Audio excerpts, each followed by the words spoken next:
السلام علیکم۔ طوطا اور الو کی دلچسپ کہانی۔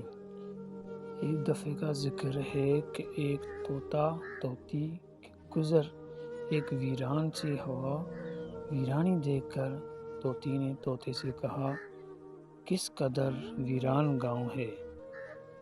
طوطے نے کہا، لگتا ہے یہاں کسی الو کا گزر ہوا ہے۔ جس وقت طوطا طوطی باتیں کر رہے تھے، عین اسی وقت ایک الو بھی وہاں سے گزر رہا تھا۔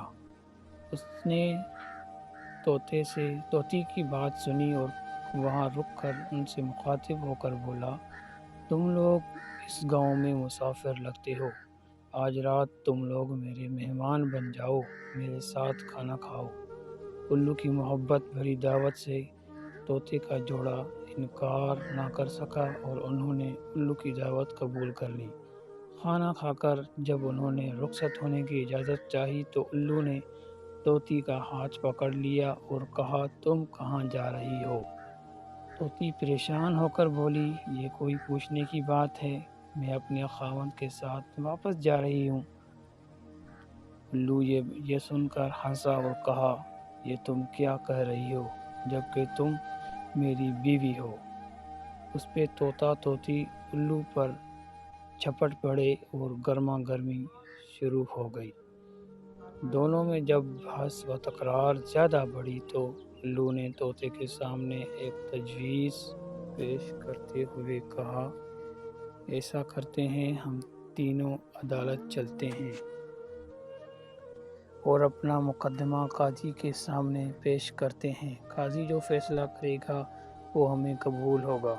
الو کی تجویز پر طوطا اور طوطی مان گئی اور تینوں قاضی کی عدالت میں پیش ہوئے۔ قاضی نے دلائل کی روشنی میں الو کے حق میں فیصلہ کر کے عدالت کی برخاست کر دی۔ طوطا اس بے انصافی پر روتا ہوا چل دیا اور الو نے اسے آواز دی، بھائی اکیلے کہاں جاتے ہو، اپنی بیوی کو ساتھ لیتے جاؤ۔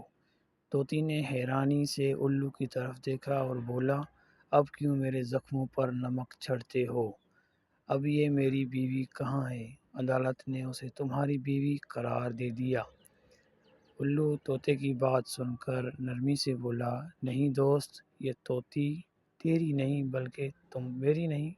بلکہ تمہاری بیوی ہے۔ میں تمہیں صرف یہ بتانا چاہتا تھا کہ بستیاں الو ویران نہیں کرتے، بستیاں تب ویران ہوتی ہیں جب انہیں انصاف اٹھ جاتا ہے۔ انسانوں کے لیے ہدایت۔